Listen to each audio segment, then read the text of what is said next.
Welcome to The Point of View. This is your favorite current affairs show on television. Here on The Point of View, we pick the right topics, we get the right guests and ask them the real questions on things that matter to you. Tonight, our focus is on Parliament. It's been a very long parliamentary week as we covered Parliament's attempts not just to pass the 2021 budget, but also to get through the E-levy. Tonight, we have a very experienced member of Parliament in studio with us. We also have one of the leaders of another side of Parliament to try and understand what's happened, not just this week, but the whole year. Don't forget, the year started with some tumult in Parliament. Tonight, we'll delve into the year in review. It's live, so send us your comments. Let's hear from you as we speak to our guest. Stay with us. So welcome back. So tonight, we'll try and understand the year in review. On the 6th of January, this Parliament was to have been sworn in. And indeed, we were in Parliament. And incidentally, one of my guests here was on my panel in Parliament House with Richard Sky, Paul Adomochiri and co. as the voting for a new speaker was done. It would emerge that Bagbin, surprisingly, Alban Sumana Kingsford Bagbin, was chosen, and he represents the minority side, but for some strange twist of fate, he happens to be the speaker. Of course, the second deputy speaker happened to be the independent candidate, originally an MPP member, but because of some issues, he ran independent. He would turn out to be the second deputy speaker of Parliament, the first deputy becoming Joe Wise. That night was quite chaotic, and we had some soldiers enter Parliament to try to ostensibly solve the confusion. Many people thought that was the lowest point Parliament could get to. But in the past few days, we've seen some very troubling scenes from Parliament as well. On the 26th of November, as they tried to pass the budget, there was some chaos, which led to somebody carrying the speaker's seat. But a couple of days after that, in fact, a couple of days ago, we had a very serious situation as well where members of Parliament literally traded blows. So what is going on with this Parliament? Is it just the fact that the numbers are close, or is it just the way Parliament work these days? My guest in studio is a member of Parliament for Adansi Asokwa. It's a 6-time member of Parliament. Honorable Katie Hammond is in studio. Good evening, sir. Hi, Bernard. How are you doing, sir? I'm good. You? I'm fine. It's good to see you. Thank you. We will be joined also via Zoom by the Minority Chief Whip, MP for the Aswasi constituency in Ashanti, is Honorable Muhammad Mubarak Muntaka. He joins us shortly to also share his views on the matter. Honorable Katie, thank you so much for joining us. So you've been in Parliament since 2001. So I guess you've worked with President Kufuor, you've worked with President Mills, with President Mahama. You're also a member of Parliament under President Nana Akufo-Addo. What we saw 2 days ago in Parliament, which has found its way to the BBC and co. Have you seen anything like this or anything close to this in your 6 terms in Parliament? Hi, Bernard. I guess I should say good evening to your viewers. I guess you're also listening. There's a radio, television, or only television. So it's a multimedia platform, but we're on TV tonight. TV, yes. they watch and they also listen. So we probably have to say good evening. And of course, it's my only opportunity to say Merry Christmas to all of them, and hopefully be able to say prosperous all the yellow ties, New Year to all of them. You see, I'm wobbling around with all the niceties and all that because I am bereft of whatever. It's unprecedented. Yeah, you're taking me through the years. It's about 20-something years now. This is unprecedented. I haven't seen one in my life. I haven't seen. I mean, give me the words to describe it. Indescribable. I just simply do not understand. I've never ever known that the Parliament of Ghana would one day, reduce itself to the level, the abysmal death so the bottomless pit. I haven't come to apologize to the good people of Ghana. We did it the last time. We apologize. Well, we did it the first time, then the second is recklessness. I'm not sure whether it is my remit to come and apologize to the good people of Ghana. They watched it. They would, in the fullness of time, be able to pass their own judgment. But I am so sorry. I'm so sorry. But then, you see, they will be asking, yes, you are sorry, but for how long do we have to accept your apology? But the truth is that they watched it. they have watched again because it was recorded. It's all over the place, and I almost collapsed. I prayed for the earth to open and bury me there when I saw that it was on Sky News.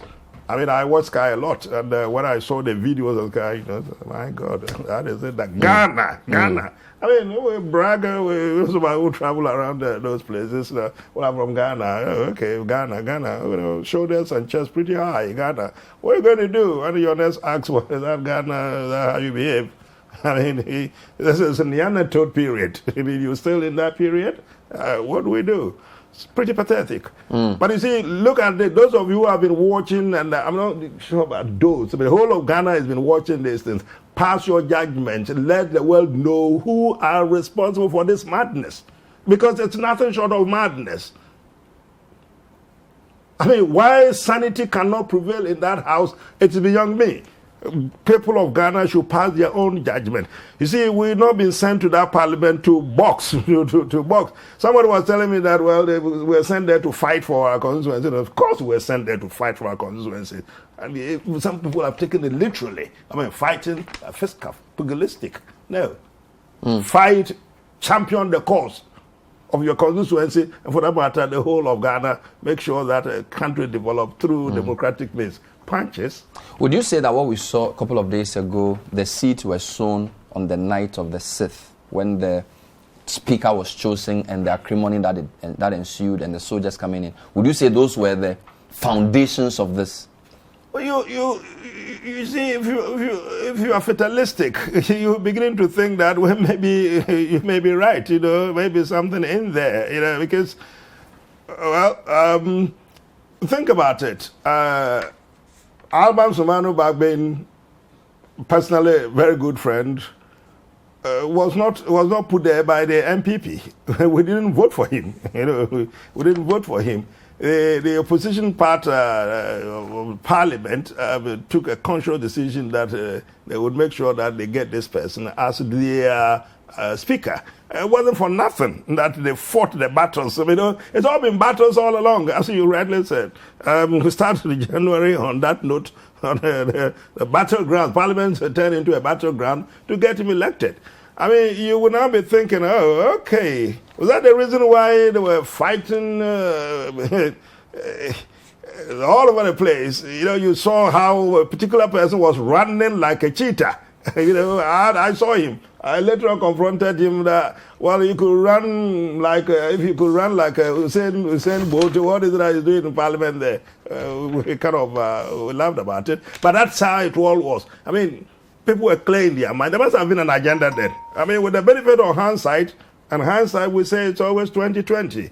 Benefit of hindsight, we're wondering if really that was why they went to the length that they did to ensure that they had the speaker that they wanted. I'm not a fatalist. I'm not prepared to accept your premises, but it's difficult to contest the suggestion that you make. But I'm asking more in terms of the manner in which it happened, not necessarily because Bagbin became the speaker. In terms of the fact that because the numbers were close and because it was so unprecedented, the way the confusion has not been resolved. I'm not sure if, for example, anybody has been put before in a committee. Don't recant your original position. If it was a position, it links. For me, there's a very clear. No, but the question was more about the way in which my question is not about the person chosen, but the way in which that whole thing happened. And the fact that there's been no consequence. For example, has there been an inquest in Parliament to say, is there a committee that investigated what happened with some recommendations, for example? There is this, again, ancient rule that what happens in Parliament remains there. We have our own rules. We have our own procedures, and it's a subject unknown to the law, So, so I guess we are stretching it a lot more to an elastic, the elasticity of it. I'm not sure the extent to which we stretch it. Is it so inelastic? But that's what we are doing. So I guess we accepted the ancient norm. What happens in Parliament happens there. So we added this new normal to it, that way we could fight and break bones and whatever, and it remains there. I don't really have an answer to that. But what started on the 6th, 7th of January was appalling. As you say, we carried it through. But you see, that's why I said don't recant your original position. It is the way we started it and the person that we wanted to be in the chair. We did it. We fought, tooth and nail to make sure that... I'm sorry about that. I need to put on my phone so that it doesn't interrupt you. Maybe your constituents are watching you. They want to tell you they are seeing. Well, calm down. When I finish, you can all tell me that you saw me, and then give me some marks whether I did well or I didn't do well. Great. So whilst you're at it, I wanted to show some of the scenes from January 6th because I want to show that because I think that night it started off with the seating arrangement. The minority had come in earlier. And they are sat at a particular place. I recall an MP, Esla, also sitting on one of your colleague MPs. Then in those... Who was that? I've forgotten. There was somebody who pulled her down. Yes, I forget, but it's one of the MPs from the Western region. Okay. Then there was also footage of people like you talking to people. I recall at the time you were trying to... In fact, your friend Donko had come in and you were telling him to keep quiet. Yeah. It seemed cordial at some point. Then it degenerated again. But you see, this is why I do not quite understand when this animalistic instinct managed to permeate the cordiality. We are so it's a family. We get in there. I mean, look, when we're going for elections, we go as a family. We've been there for 4 years as a college. We literally mourn the passing of some of our friends, literally quote and unquote. So there you are. If they don't make it. So yes, what's happening I will tell you what is it that we're... No, okay. I'm going to tell them. Yeah, you're watching it. Yes, I'm going to tell them that they should be careful. Elections have consequences. We have won a majority. So we have government were sitting on the right side, and they were not entitled to say they move to this other side. So I mean, it's a hard. You were doing that alone. Well, yeah, I mean, I was getting... And then what is Kwabena Donko doing? Kwabena Donko comes to tell me that, my friend, move to your side. You have lost it, so you should be on your side of this divide. I'm telling him that they should be there. I've known Kwabena Donko from when I was 4 years. I mean, we lived in the So it was more friendly at the time. This is more friendly. But at this time, it became more serious. At this time, because I think this was the time Carlos was rearranging the papers or something. Is that it? No, this is actually before the voting. So this is then Esla sitting on somebody who is that? MP. I think it's called Akando. Oh, that is Akando? Yes. Yeah, because that was Esla's seat. And then Akando went to sit on it. So all this is the prelude. We haven't even gone to the voting yet. This really was prelude if you describe it as such, you see. So it's all... But at this time, you didn't expect it to get to the point it got to. You still felt this was just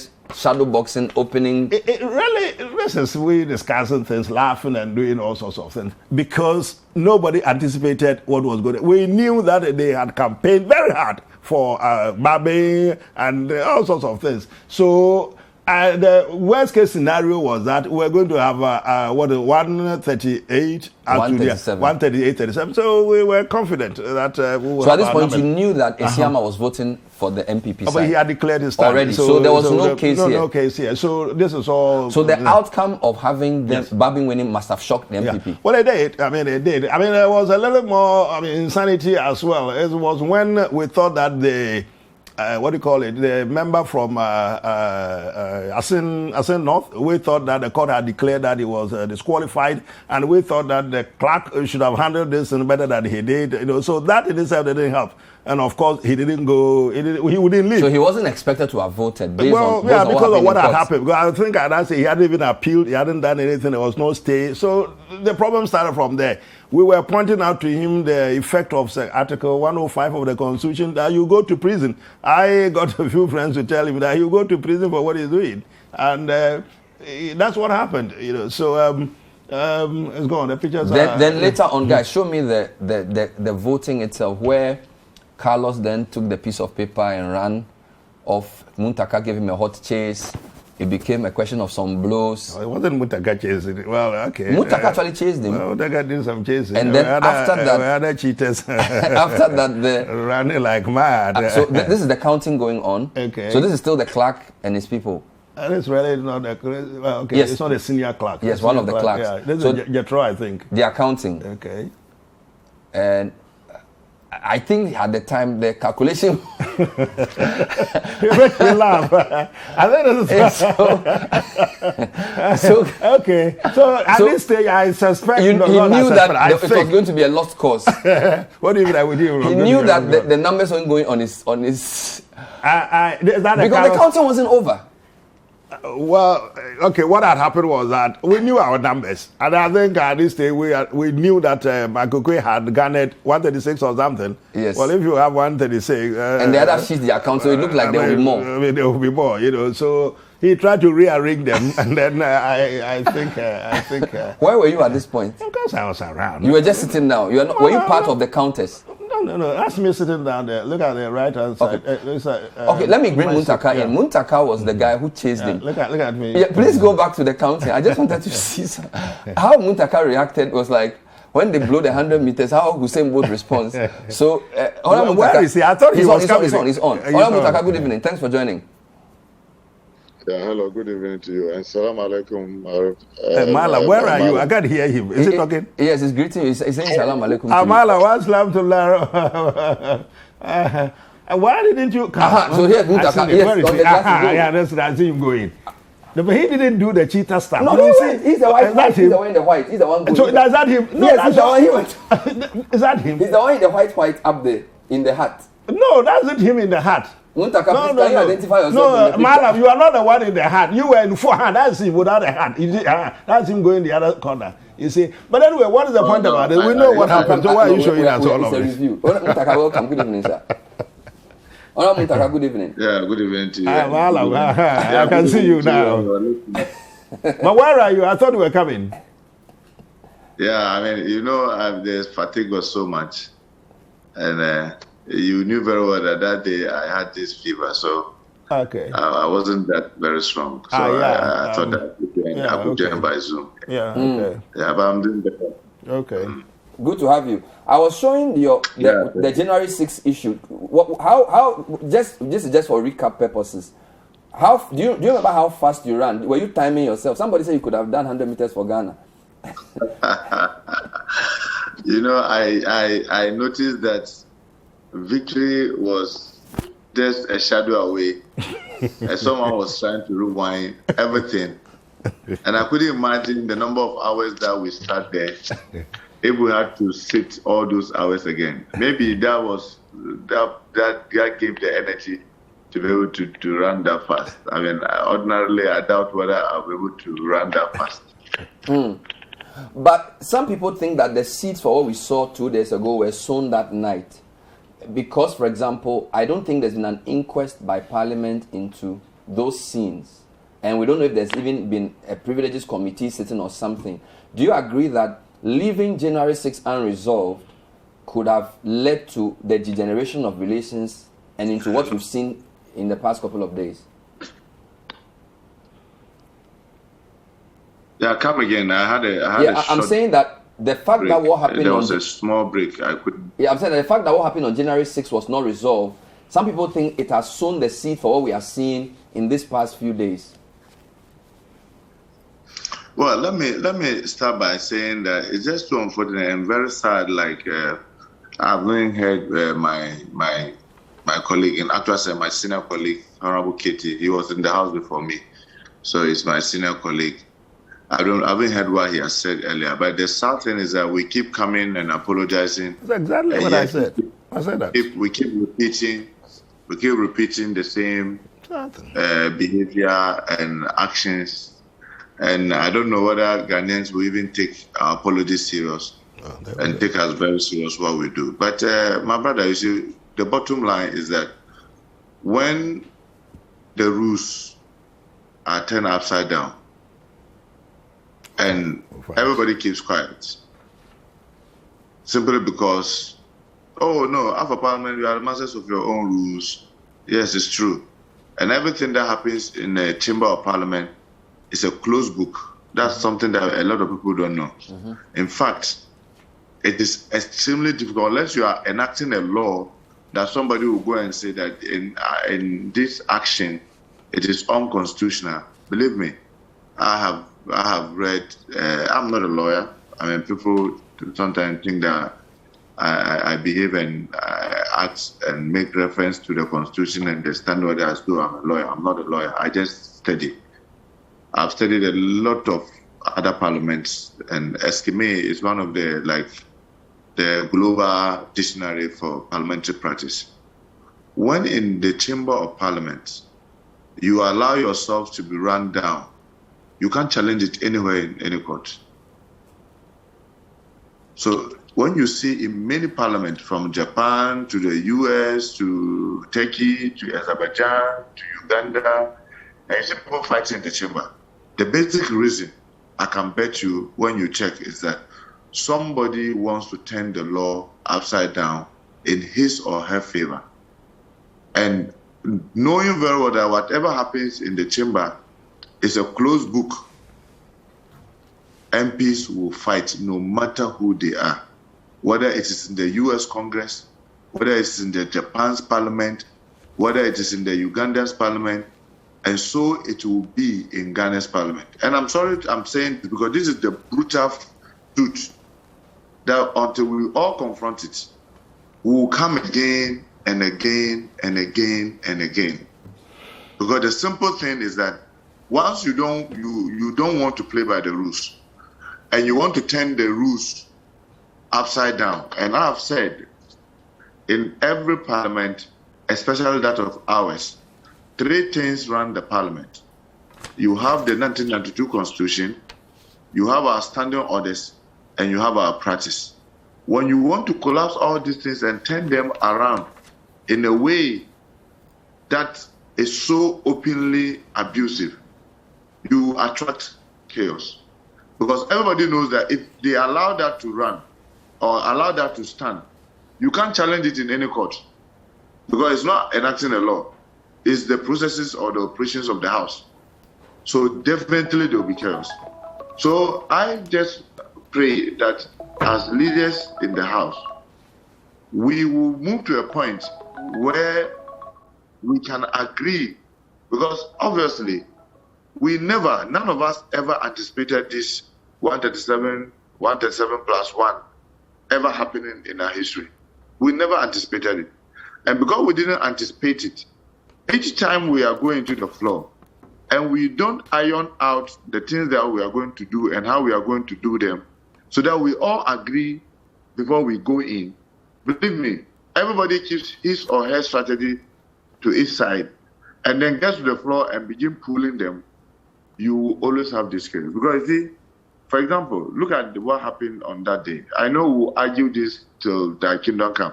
Our colleagues on the majority, if we give my senior brother, Honorable Cheti, the opportunity, he will argue it in a way that will be convincing.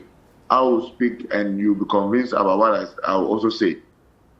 But if we don't build consensus, we always have that. For example, how do you call for a vote, voice vote, and then one group says yes, and the another group says no, and then they don't say no, we are challenging your decision because we believe that we were more, the no was louder, and then say okay, so let's count. You, the ones presiding, you didn't shout to the yes. We are not going to count those who said yes, and so you want to be counted. I mean, how can any one group sit? I want to believe that if our colleagues who are today on the government side, if they were on our side and we wanted to do what they are trying to do, believe me, they will probably even act in a more violent than you are saying. Because I can give you 3 examples, or maybe for because of time. Let me just give you 2 recent examples. When we were in the seat parliament, I was the government whip. We were 154 and they were 121. We were 33 clear difference with them. 33 members. We had 33 members difference with them. We were trying to pass the Right to Information Bill. I can forward the video to you. Then minority leader, today majority leader, stood and argued and insisted that they were not comfortable that we were going to pass the Right to Information Bill at that time, and therefore they will not agree. The simple thing was that we were to put it to vote and then let the counting go. And then we were 134, they were 121, we were going to beat them to it. But he argued and argued and argued. And I remember very well, Speaker Joe Ajao then said that, well, since the minority are seriously against police, let's shelve it for now. And it was shelved. That's one. Two, the Defense Ministry, during the State Parliament, came with a loan agreement to acquire some military accoutrements. And our colleagues, then only 121, when we were 154, argued, and that time, today's defense minister was the deputy leader, argued and argued. They have challenges with this thing. They will not participate. They will not want to part of the thing to be stood down for further consultation because they think that this is inflated figures, a lot of argument. We could have gone ahead to say, hey, we are 133, we are 154, and you are 121. Let's go up and vote. Check the hazard of the house. We stood down the business till the following meeting, went on recess, came back, and during the recess, tried to provide almost all the documentation that they require. Today, you know, they are having a hangover effect. The hangover effect they are having, and I'm saying it because I have lived all this as chief whip. I will speak what I'm telling you. You can go and check the records of the house. This was in the State Parliament. When we came to the 7th Parliament, they were 169, and we were 100. We were 106, and they were 169. 63 clear difference between us. And they were very, very abusive. They would not take anything from us. And I think some of the videos were being recently, I saw it on Facebook, when I was even trying to draw the attention to quorum. And the speaker will not mind me. They were too abusive. They were showing us where power lies. And look, they listen, they will ask, oh, let's vote. And then they will vote us out. Today they are run away from vote. They don't want to hear vote. Okay, let's take a short break. You've made some. You didn't have the numbers. Why am I giving this example? I'm giving these examples because where you refuse to recognize that times have changed, circumstances have changed. Now it is not about minority will have this say, and majority will have this way. No. That's not the kind of parliament we have now. Now we'll all have our say and we'll both have our way. Okay. And the only way to do this is to do that behind the scene. So you saw what happened on the 6th of January, 6th and 7th of January. They came with the same mindset. Oh, they were 138, so they were going to run over us. In fact, they even threatened us that because we featured a candidate, they will not give the second deputy to us. They said that's not true. That is patently untrue. All right, Honorable, I get the point. I wanted to just take a short breather. I'll come back to continue the discussion. So if you can just pardon me. I'm here with Honorable K.T. Hammond and Honorable Muntaka. We're trying to understand what has happened in this 7th Parliament, trying to get some background. We'll try and resolve the issues because the two guests I have are on a committee that was put in place to try and resolve disagreements over the budget. We don't even know if they met as a committee at all. We'll deal with some of the things they tried to do and see if we can make a way forward. Stay with us. We'll be right back. Welcome back. Tonight on The Point of View, we're trying to understand what's been going on in Parliament since the 6th of January, this 7th Parliament. My guest, Honorable K.T. Hammond, 6th-time Member of Parliament, been in Parliament since 2001, MP for Adansi Asokwa. On Zoom with us as well, MP for Asomasi. He came to Parliament via a by-election, by the way, and he's been in Parliament since 2005, since in the person of Muntaka Mubarak. So, Honorable K.T. Hammond, just a couple of things. Both of you happen to be on a committee that was put in place to try and get this budget passed without acrimony. I think it was after the first couple of days in Has that committee done any job? Because it looks like things have worsened. Because this committee was set up in November, and now we are seeing things get to blows. Did you guys actually meet? Did you try? We did meet. We met a few times. It's not a couple. We met a few times, and there's a manifestation of it. I'll come to that. Let me correct some erroneous impressions that a few impressions is created. Let's put in proper perspective. First, he said that we threatened them with not giving them a second one of the two deputies. Malam, you know that is not the truth. You know that. Be careful about this. So what happens in Parliament stays there. When we come on air and you're not prepared to give the details, don't talk about it. You, I, Haruna, those who were around, we know what happened. So if your recollection is fading, you don't do alternative facts. That's not true. That's not what happened. We didn't threaten them. You never threatened them? No, we won't give them. We didn't give them. No, that's not what happened. He knows better what happened. I intend to drop that one there. And then you see, he's given us instances when they had the majority and we didn't have it. Did he tell you one instance when our animalistic thing came up, bright and shining, ran into the speaker's chair? Did he give you a simple instance like that? He's giving you the occasion of the ITI.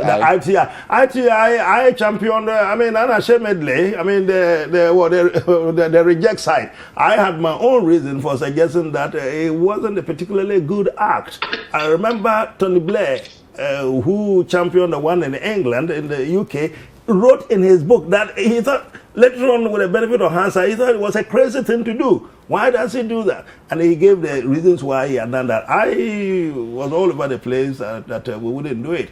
And the recent statement by Right Honorable Babi, he talks about when I raised the issue of corruption. I did it on many occasions. Frankly, to frustrate it. On one occasion, when Babi, as a majority leader, was trying to raise this matter, I spent my whole day in Parliament. I wouldn't go anywhere because I wanted to torpedo it. Through quorum. I did it legally. I did it democratically. Through our convention. Sat there, raised the issue of if there was no quorum, you couldn't do it. They came pleading with me, let's go through that. I'm not barging on it. We didn't fight. Then he talks about the military thing. Listen to him. We argued and argued and argued and argued. It was too that we didn't resort to what he are resorting to. He makes the point that whatever happens in Parliament remains there. But is it they who are resorting to it, or because no? What sets the tone for the Parliament? Is it the Speaker? Is it the leadership? Is it the majority? But you see, you've been watching. You have also been watching. The whole world has been watching. Who rushes first? They always rushing on the Speaker, and Joe has always been the victim. They quick rushing on the first. The January 6th whatever event. I'm not here to condone any violence or anything. But you see, the point he made, forensically speaking, tongue in cheek, he makes the point that they were smelling victory and somebody was trying to take it away. We didn't count the numbers. Somebody had taken some of the papers away. So, they were. So they chased him and collected it back. The papers. It wasn't humorous. It wasn't a good thing. It wasn't a good spectacle. It wasn't a good reflection in the mirror. But as it was, we needed to count the numbers, so we could pardon that. Come to the other one, the budget one. I'll come to it. But you asked me a question.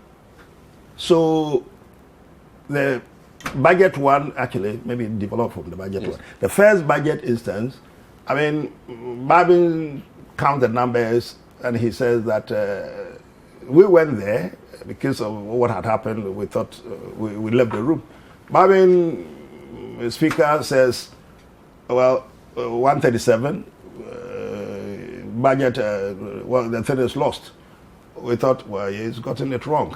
So we come in there on the Monday or the Tuesday, the 30th, knowing very well what the Speaker has been talking about. Speaker Doajaho had said previously in 2015, I think March 2015 or so, same issue arose, and one of the deputies had dealt with the numbers. He came and ruled that, because the numbers did not comply with the constitutional imperative under Article 104, it was a nullity because we didn't have the majority. It was very clear. Some of us had the occasion to discuss this matter with the Speaker before he actually left the country. We thought that he understood it clearly. So we go in on the 30th and try to do the right thing. Joe Osei-Usu comes, he has this convention of the former speaker raising this particular issue and resolving it. So he goes through that and said for that reason, the numbers did not add up. And so it was a nullity. We could not have it to stand. Convention he's talking about. This is the convention. So what is it? And then they rush in there to kill human beings. Okay, but what about the most recent issue that he refers to where Yes.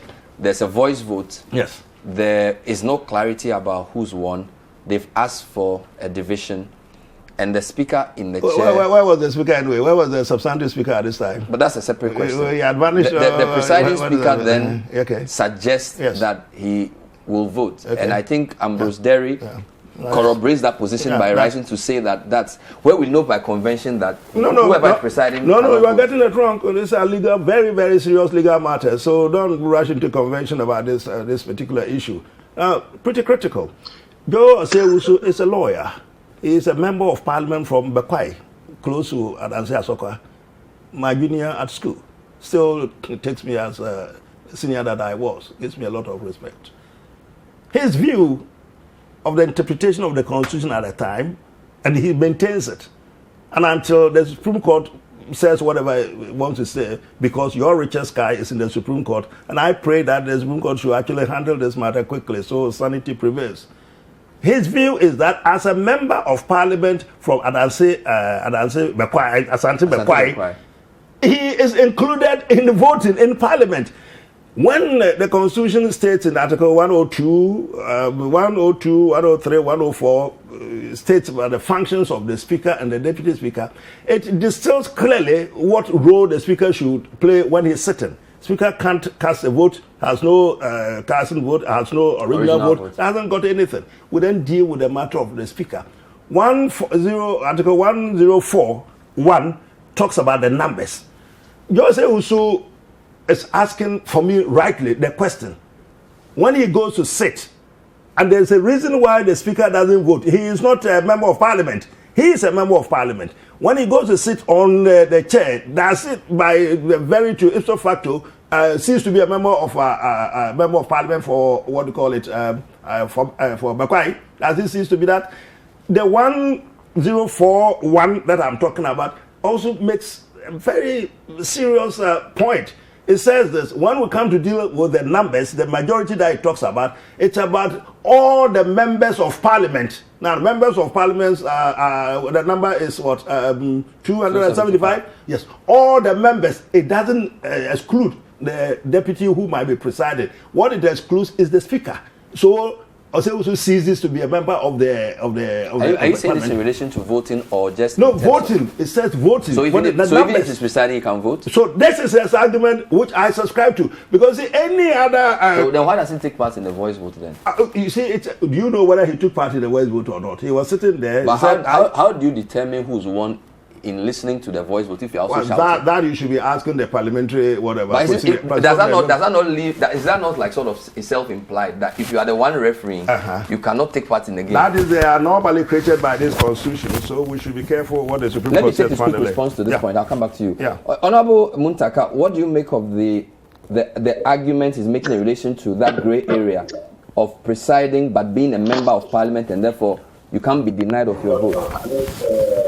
My brother, he's a lawyer, and you have the constitution. I'm not a lawyer. I keep saying that I read a lot. But sorry, I'm not trying to be rude. I mean, I see the point. He says that if you let him, he will talk. No, let him go. I will talk. No, I just want to listen to his response. Sure. So let me take it. No, go ahead.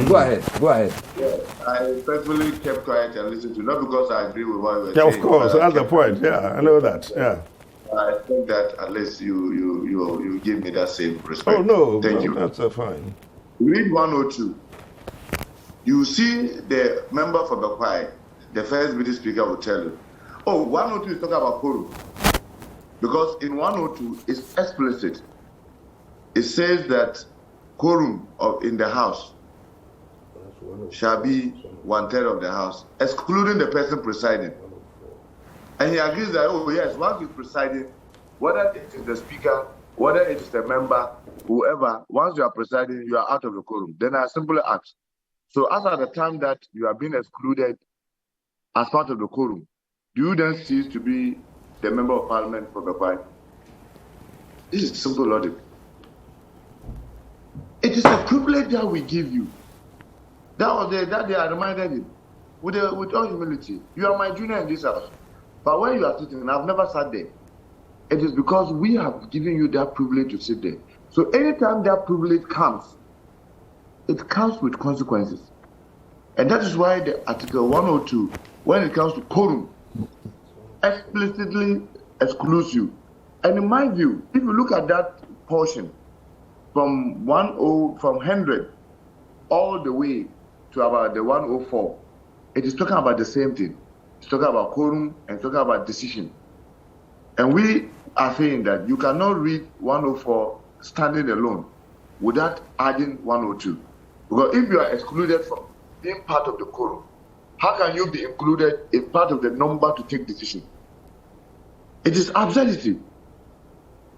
But like I said, he made reference that, when they made all those arguments, they were not chaotic. Honorable Katie, you were not chaotic because we did not try to abuse the rules. When you were against the right to information and frustrated it. We did not try to abuse the rules. If you had tried to abuse the standing orders of the House and the Constitution and still call your bluff and say, to hell with you, we're still going ahead, you will have been more violent than us. Because I knew very well that time how you people were determined that we will not pass the right to information bill. But we restrain ourselves to stick to the rules of the House by listening to you. Muntaka, quick question. Muntaka, quick question. Muntaka, can we say that the budget is a more serious issue, with all respect to RTI and military equipment? Without budget, nothing happens. Can we say that because the stakes are higher in the budget, even though your RTI example may be true, this is a more serious issue because without a budget, the government cannot move. And therefore, maybe their posture could be, if not justifiable, at least understandable. Because you need a budget. You need to get the budget at all costs, without regards to the rules of the House, without regards to the constitution of the country, our practice. So you just have to turn everything upside down because you need to have a budget. You think that one is right? Then you are also trying to justify that the ends justify the means. So you choose which one is of priority, and because this one is very important to you, you are willing to turn the rules upside down so that you can have it. When other things are of less importance to you, that one, you adhere to the rules. No, the rules are the rules, and the rules are supposed to be followed, whether the thing is very important, whether it is less of important. But I'm giving you an example why we help to make sure that it did not degenerate into chaos, because we stuck to the rules of the House by not abusing the rules of the House and the Constitution. What they are simply doing is that to tell us that, look, regardless of whatever we want to do, we would get what we want at all costs. And when you say you want to get what you want at all costs, that is the result. You get the reaction that you get. Because everybody knows that anything that happens in that chamber is a closed book, and nobody is going to sit. And fortunately, myself and Honorable Katie are all Muslims. And the teachings of the prophets is very clear that don't cheat, but don't allow yourself to be cheated. All right. And that is the principle that we are keeping. We will not cheat, but believe me, we will not sit and allow ourselves to be cheated. And let me say this. In our effort, because of today where we find ourselves, instead of us to build bridges, try to turn around and create new precedents, it will eat all of us up tomorrow. I rather believe that the time has come for all of us to realize that the days of winner takes all, and for that matter, minority just have its say and majority have its way, is over. Let us appreciate, all of us, both of us. I mean, believe me, my brother, this kind of parliament doesn't call for excessive partisanship. It doesn't. That is why you will see that anytime there's secret ballot, one side gets shocked. You remember during the election of the speaker, they got the shock because there were some members on their side who sincerely believe to strengthen our democracy, we need to get a speaker that is not from their side. When it came to the election of the ministers, That was why you got people on our side voting to put ministers against our party position, because they believe that it is not, many of them I would say, it is not our business to determine who becomes the minister in President Nanado's government, but because those were secret ballots. But in a public or in an open vote, where all of us are picked based on excessive partisanship, if we don't break that and be able to come to the middle, both of us, and be able to find a common working ground, believe me, this will be happening again and again and again. Because the kind of utterances that you get from, especially the majority leader, I always say, he's still in the mood of a minority leader that have moved into a majority leader that had 169 and therefore can flex to every level. And Honorable Ketu sometimes be there when we are arguing. Even Sundays, there have been instances that, on Sundays we were called to come to Parliament because of the abuse. Those days are over. Let us all agree that, look, we cannot keep to our excessive partisanship. All right. And expect to be able to run an effective Parliament. Thank you. I think it's the only way that we're able to make progress. I'll take a final break and then take closing comments on the way forward. Essentially, my hope is to try and understand how to get this Parliament to redeem its image and also to help the country make progress. We'll be right back. Stay with us. Welcome back to The Point of View. Tonight we're trying to assess Parliament over the past year, the 7th Parliament. Guest Honorable K.T. Hammond, 6th-time Member of Parliament, Honorable Muntaka Mubarak, 5th-time Member of Parliament. Just closing comments. How does Parliament redeem its image and how do we ensure this doesn't happen again? Any clues? Oh, yes, but before I do, let me again apologize to my colleague. Madam, I think you got that bit wrong. I wasn't interrupting you. I was actually adding to the point you were making. You said that on this matter, each side would be very eloquent, who works lyrically and to the point about who is right. That's the point you were making. I was helping you in that you will get to your answer. And the same thing is what I also would also be waxing on. So I wasn't interrupting you at all. But you see, you said that how are we going to get this matter right? He said this is not a time for minority to have their say and then the majority have do whatever their way. But so unfortunately, it is on this particular matter. The government has come out with a budget, appropriation, and whatever. It says that it needs this 1.75 E-levy. a levy to do all the things that it promised that it will do for the good people of Ghana. Well, we have 138 people. The central issue in this matter is the Speaker. Let the Speaker come and sit quietly. We have 138, they have 137. We've gone through a lot of discussions and whatever. I think it's stalemate. Are you sure that if you voted, all your 138 will vote for it? I think politically we can all be frank. But why can't you also reduce it? Why can't you reduce it even to 1%? Reduce what to 1%? The E-levy rate, 1.75. Well, I don't think we come to discuss that. You should get the finance minister. That's the only issue unresolved. Well, no, the issue unresolved is the numbers. And the numbers, the Speaker not sitting. So the Speaker should come and sit. We use our 138 to pass our budget. Is that not an entrenched position, sir? Well, no, but you see, you said that it's an entrenched position. What I'm telling you about what is on the board. What is on the board now? Because the minority's point is that this is not in the benefit of Ghanaians. Which one is not the benefit? The E-levy. And the rate is too high. I've made a point many times. I think this is a good platform to make the point. It is not for the minority to exact a political punishment or exact political price from the majority at this stage. It is the good people of Ghana. You go to election, you give them the promises, the things that you want to do. Let us do what we want. Go to the public. We done all we could. In fact, they heard you. I mean, audibly, clearly, you made your point that it's not good for them. The MPP is saying that it is good for them. We need the money to do A, B, C, D, the school feeding, the infrastructure, the this, and everything that has been articulated. So if Babin comes and we vote, it will be resolved. That matter will be resolved. Let me just take his final comment. Yeah, so Honorable Muntaka, he's saying that if Babin comes back into the chair, 138, 137, no stress, no more fighting. Is that how you see it ending? Short of the compromise, reducing it.